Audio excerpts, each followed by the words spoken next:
Hello everyone, welcome back to my channel. So if you're new to this channel, I am Viz Conversion and dito ay gumagawa ako ng mga video na kung saan is i-convert nga natin yung ating mga load papunta nga po sa ating mga Gcash. So kung hindi nyo pa ako kilala, nag-trade ako ng load papunta nga sa ating mga Gcash gamit nga lang ang ating cellphone and wala nang kinakailangan pang mga kahit anong application.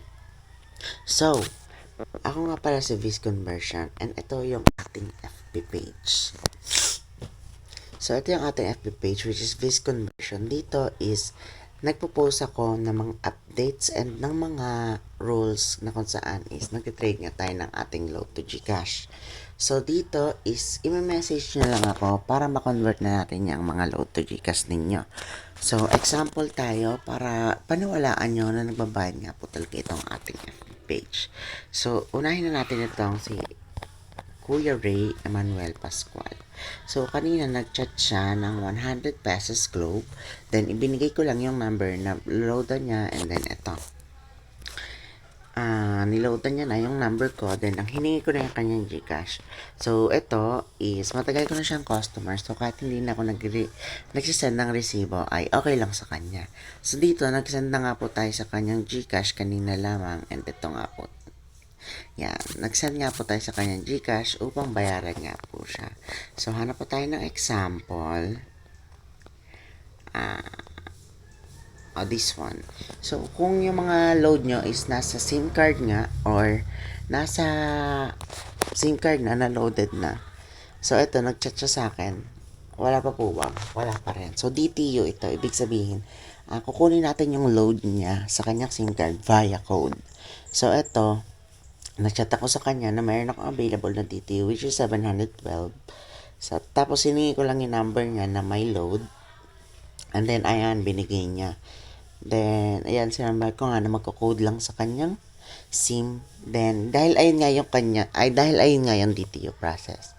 Then, ayan, nag-usap na kami about sa amount and the conversion. Then, ayan. Then, yan, nanghingi na ako ng mga code na nag-send niya sa kanyang number. So, hiningi ko, after magtapos ng process, is hiningi ko na nga sa kanya yung kanyang Gcash name and number, which is given na nga pala. And then, ayan, nagpapalegit check lang ako upang sa mga future purposes, sa mga future na sa mga future trade. So, ito, punta tayo sa newest. Ayan. So, ito yung mga proof na nagbabayad pa rin tayo until now since last year. Okay? So, ito yan sila. Ang dami yan. And then, para naman sa resibo, punta tayo sa ating gallery. And then, punta tayo sa hanapin natin yung ating pictures. This one.